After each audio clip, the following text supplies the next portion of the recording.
Ici, on nous parle d'abord de Dieu qui est l'incarnation de la louange. Or, les prédécesseurs qui vient de ses passions, Seigneur, il nous avait parlé de la louange qui n'est pas comme une chanson, il danse, mais il vit. Amen, amen.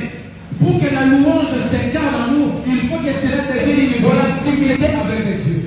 La première chose, tu dois commencer à sacrifier quelque chose. Amen, amen.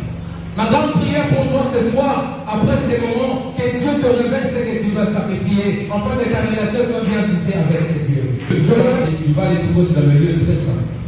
Et là où on nous a parlé d'alliance, il est large plutôt. Mais dans le lieu saint, nous voyons trois choses. La première chose que nous allons voir, dans le lieu chandelier. Lorsque tu entres dans le lieu saint, la première chose que tu vas trouver, c'est le chandelier qui représente le Saint-Esprit. Lorsque tu reçois Jésus-Christ comme Seigneur et Sauveur, c'est le Saint-Esprit qui viendra en premier habiter en toi. Et pourquoi le Saint-Esprit viendra habiter en toi? Parce que le Saint-Esprit, il est celui qui sonde la pensée de Dieu. Amen, amen. Non seulement tu vas abandonner les choses, recevoir Jésus-Christ comme Seigneur et Sauveur, mais non seulement aussi rencontrer le Saint-Esprit, tu dois acquérir de la connaissance. Amen, amen.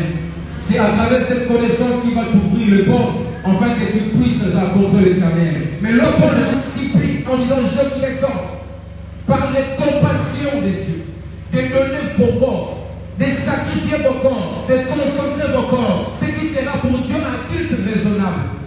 Maintenant, la Bible est en train de nous dire encore dans 1 Corinthiens chapitre 6, verset 19, que nos corps est le temple. Pour toi ce soir, que Dieu te révèle ce que tu dois sacrifier. Parfois tu ne vis pas la relation avec Dieu parce que tu n'as pas encore compris que tu dois sacrifier quelque chose, que tu dois sacrifier encore quelque chose. Pour certains, il faut sacrifier les relations. Pour d'autres, il faut sacrifier le travail. Pour d'autres personnes, il faut même sacrifier ta propre vie pour que tu puisses avoir le lieu très saint. Amen, amen.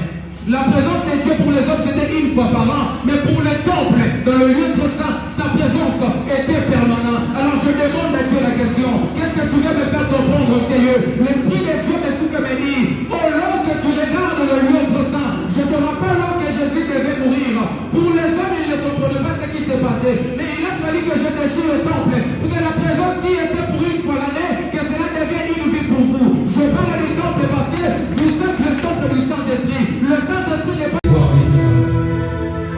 Si tu n'étais pas baptisé de sa présence, profite simplement prie avec ton cœur que l'Esprit de Dieu l'habite en toi. Si tu ne faisais pas les choses comme un Dieu, que ce soit que tu puisses vivre la part de Dieu.